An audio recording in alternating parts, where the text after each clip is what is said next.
আসসালামু আলাইকুম। সবাইকে শুভেচ্ছা জানিয়ে আজকের ছোট্ট ভিডিওটি শুরু করছি। আজকে ২০২৬ ২৫ ফেব্রুয়ারি। আজকে আমার জন্মদিন। এই দিনে আমাকে অনেকেই শুভেচ্ছা দেন। আসলে এই শুভেচ্ছাগুলো আমার কাছে মনে হয় মানে কেউ আমার শরীরে এসিড মারছে।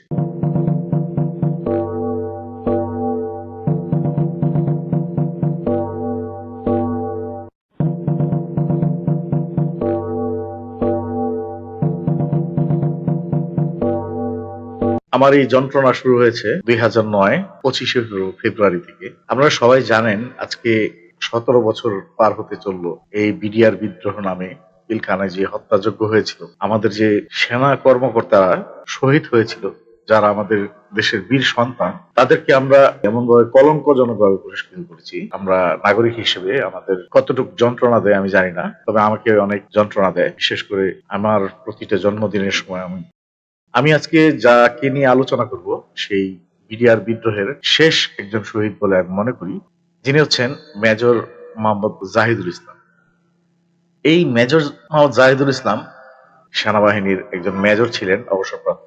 উনি স্বেচ্ছায় চাকরি থেকে অবসর গ্রহণ করেছিলেন, কেননা এই দেশ ছেড়ে উনি কানাডায় চলে যেতে চেয়েছেন। সেই গল্পটি আপনাদের সাথে আজকে শেয়ার করব। প্রথম অংশে আপনাদেরকে জানাবো এই বীর সন্তান কিভাবে একটা কলঙ্ক মাথায় নিয়ে তাকে মৃত্যু বা শহীদ হতে হয়েছে। দ্বিতীয়াংশে আপনাদেরকে জানাবো আসলে তার এই বলি হওয়ার কারণ কি ছিল। আপনারা সবাই আজকে পিলখানার শহীদদের ফুল দিতে যাবেন, সম্মান দিতে যাবেন, তাদের প্রতি গভীর শ্রদ্ধা এবং সম্মান জানিয়ে আজকে আমি মেজর মোহাম্মদ জাহিদুল ইসলামের গল্পটি আপনার সাথে শেয়ার করছি। ঘটনা হচ্ছে পিলখানা হত্যার কয়েক বছর পর ২০১৬ সালে আমাদের মিরপুর রূপনগর থানায় মেজর জাহিদের বাসভবনে ঘেরাও করে পুলিশ কাউন্টার টেররিজমের ইউনিট।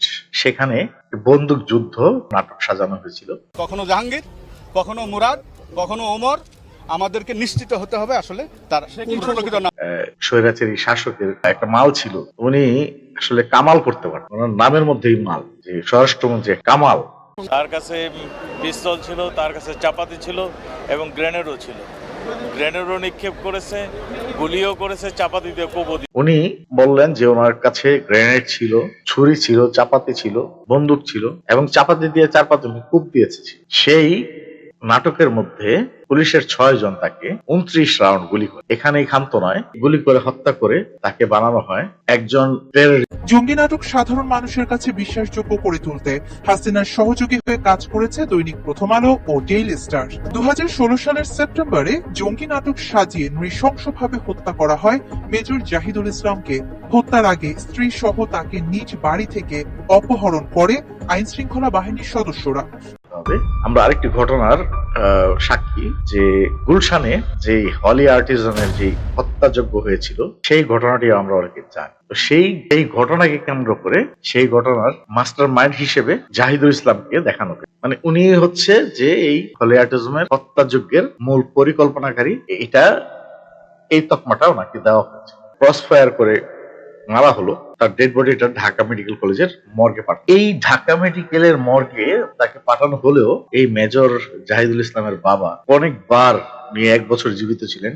পরবর্তীতে তার ছেলের এই মৃত্যুর শোকে বাবা মা দুজনই মৃত্যুবরণ। এই মর্গে এবং থানায় উনি অনেকবার গিয়েছিলেন তার ছেলের লাশটা আনার, কিন্তু এই লাশটা তো দেওয়া হয়নি, বরঞ্চ উল্টো পত্র পত্রিকায় খবর প্রচারিত হয়েছিল যে এই লাশ নেওয়ার জন্য আসলে কেউ আসে। এই লাশটাকে তারা প্রায় ৩ বছরের অধিক সময় এই মর্গে রেখে পরবর্তীতে আঞ্জুমান মফিজুল ইসলামের মাধ্যমে বেওয়ারিশ লাশ হিসেবে মানে একটা দেশের যে সেনা বাহিনীর সেনা কর্মকর্তাদের আমরা সূর্য সন্তান, বীর সন্তান, সোনার সন্তান হিসেবে জানি বলি, সে একজন সোনার সন্তানকে তারা শুধু কালিমায় লেপন করেনি, তারা তাদের লাশটাকেও, তার ২ সন্তান, ছোট ছোট মেয়ে সন্তান ছিল, তার সন্তানরা তার বাবার লাশটাকেও দেখতে পায়। কি অমানবিক! আপনারা একবার চিন্তা করে দেখুন যে আপনি খারাপ কোন ভালো সেটা আরেক বিবেচনা, কিন্তু আপনার সন্তান আপনার লাশটাকেও দেখতে পারছে, আপনার কবরটাকে ছুঁয়ে সে দোয়া করতে পারছে। এরকম মর্মান্তিক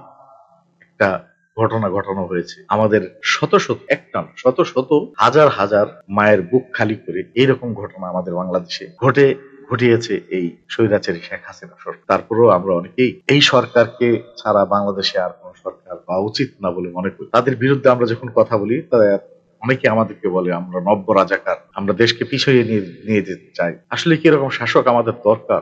একবার সেই বাচ্চাগুলোর জিজ্ঞেস করে দেখবেন কি। এখন এই ঘটনাটার ঠিক 6 দিন পর আবার আজিমপুরে এলাকায় আবার একটি জঙ্গি তৎপরতা অনুষ্ঠান বা নাটক সাজানো হয়, যেখান থেকে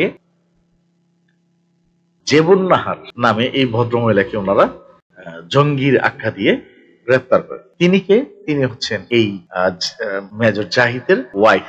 আপনি একবার কল্পনা করে দেখুন তাদের জীবনটা কেমন তছনছ করে দেওয়া হয়েছে, যে তাদের পরিবারের কেউ যেন এর বিচার চাইতে না পারে। শুধু এতটুকু ভয়ে এই শেখ হাসিনা সরকার জেবুন নাহারকে আটক করেন জঙ্গি হিসেবে, এবং ওনাকে 4 বছরের মাঝখানে একবার ওনাকে হাজত থেকে মুক্তি দেওয়া হলেও পরবর্তীতে আবার তাকে গ্রেফতার করে জেলে পাঠানো। আমি বেশ কিছুদিন পরে জানতে পারলাম যে ওই আমার বাসার নিচে আমার হাজবেন্ডকে মারা হয়েছে। এই 24শে জুলাইয়ের আন্দোলনের পর উনি সেখান থেকে মুক্তি পান। ঘটনা এখানেই শেষ নয়। আপনি নিজের বিবেক দিয়ে নিজের উপর ঘটনাকে কল্পনা করে দেখুন তো, যে এই তার বড় মেয়ে জোনাইয়া বিনতে জাহিদ, তাকে পর্যন্ত আরেকটি নাটক সাজিয়ে গ্রেফতার করে দেখানো হয় সে অসামাজিক কাজে লিপ্ত। আহত অবস্থায় পাওয়া যায় একজন পুরুষকে।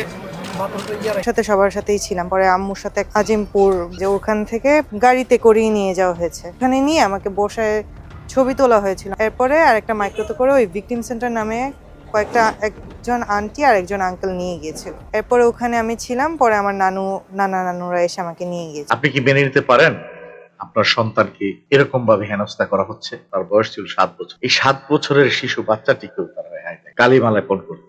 এখন আমরা দেখব মিরপুর রূপনগর থানায় যে এজাহার দাখিল করা হয়েছিল, তার একটা নিউজের কিছু অংশ থেকে আমরা এটা নিচ্ছি। এই যে আমরা দেখতে পাচ্ছি, আমরা বলা হয়েছে এরই পরিপ্রেক্ষিতে মেজর জাহিদকে লক্ষ্য করে মোট 29 রাউন্ড গুলি করে 6 জন পুলিশ, আর তখনই মেজর জাহিদ লুটিয়ে পড়ে মারা যায়। এজাহারটি সাব ইন্সপেক্টর মেহেদি হাসানের সই করা, যিনি ওই এখানে মেহেদি হাসানের সাক্ষী মোতাবেক বিবৃতিটা দেখানো হচ্ছে যে তিনি ছিলেন একজন জঙ্গি। পরবর্তীতে স্টার নিউজের একজন সাংবাদিক রূপনগর থানায় ভারপ্রাপ্ত ওসির সাথে কথা বলে। অংশটা আমরা একটু শুনলে বুঝতে পারবো। আমরা যে তথ্য প্রমাণ যেটা জানতে পেরেছি, জাহিদের হাতে পিস্তল ছিল না, এটা কি ঠিক কিনা? এজাহারের যেটা লেখা হয়েছিল ওই লেখাটা মেহেদির লেখা ছিল না, মানে আপনাদের থানার লেখা ছিল না, কাউন্টার টেরোরিজম লিখেছিল, এটা কি ঠিক? তদন্ত প্রতিবেদনে যেটা আসছে যে জাহিদ গুলি করেছে, এটা সাজানো কল্প কাহিনী না? আচ্ছা, আপনার যে চাকুর আঘাতটা দেখলাম, সামনাসামনি থাকলে কিভাবে পেছনে মারলো?